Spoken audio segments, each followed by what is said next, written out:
தமிழகத்தில் சட்டமன்ற தேர்தல் தேதியை முடிவு செய்வதற்காக தலைமை தேர்தல் ஆணையர் ஞானேஷ்குமார் 26, 27 ஆகிய 2 தினங்கள் தமிழகம் வருகிறார். இங்கு தலைமை தேர்தல் அதிகாரிகளுடன் ஆலோசனை நடத்தி மாவட்ட ஆட்சியர்கள், காவல்துறை உயரதிகாரிகள் ஆகியோருடன் ஆலோசனை நடத்துகிறார். தமிழகத்தில் உள்ளூர் பண்டிகைகள் மற்றும் தேர்வு, கல்லூரி மற்றும் பள்ளிகளில் தேர்வுகள் எப்போது நடைபெறுகிறது என்பது உள்ளிட்ட அந்த அட்டவணைகளை முழுமையாக பெற்றுக்கொண்டு இங்கு தமிழகத்தில் அமைதியான முறையில், நேர்மையான முறையில் தேர்தலை நடத்துவதற்கான உகந்த நாள், தேதி மற்றும் அந்த சூழ்நிலை, தமிழகத்தில் உள்ள அரசியல் சூழ்நிலை உள்ளிட்ட பல்வேறு அம்சங்கள் தொடர்பாகவும் சட்டம் ஒழுங்கு விவகாரம் மற்றும் பள்ளிகள் மற்றும் கல்லூரிகள் தேர்வு கால அட்டவணை, பல்கலைக்கழக தேர்வுகள், போட்டித் தேர்வுகள் ஆகியவை நடைபெறும் நாட்கள் உள்ளிட்ட பல்வேறு அம்சங்களையும் தலைமை தேர்தல் ஆணையர் ஞானேஷ்குமார் தமிழகத்திற்கு வருகை புரிந்து அவற்றை முழுமையாக ஆய்வு செய்து தமிழகத்தில் எந்த காலகட்டத்தில் தேர்தலை நடத்தலாம், எந்த மாதம் எந்த தேதியில் தேர்தலை நடத்தலாம்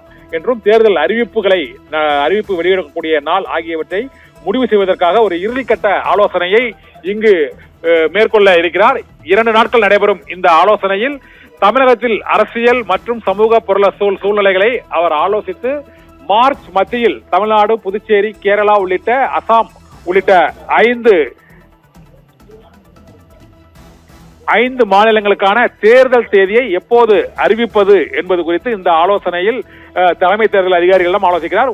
குறிப்பாக மார்ச் முதல் வாரத்தில் இந்த தேர்தல் தேதியை அவர் அறிவிக்கலாம் என எதிர்பார்க்கப்படுகிறது.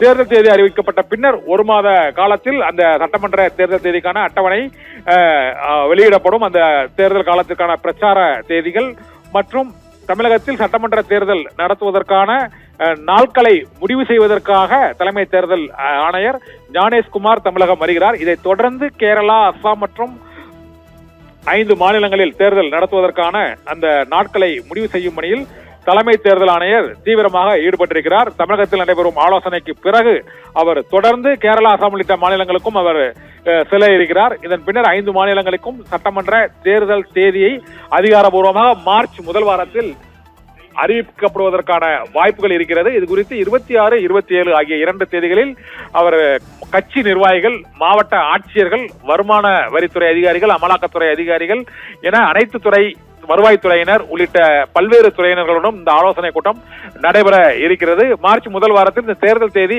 அறிவிக்கப்படலாம் என எதிர்பார்க்கப்படுகிறது. விவரங்களுக்கு நன்றி கண்ணன்.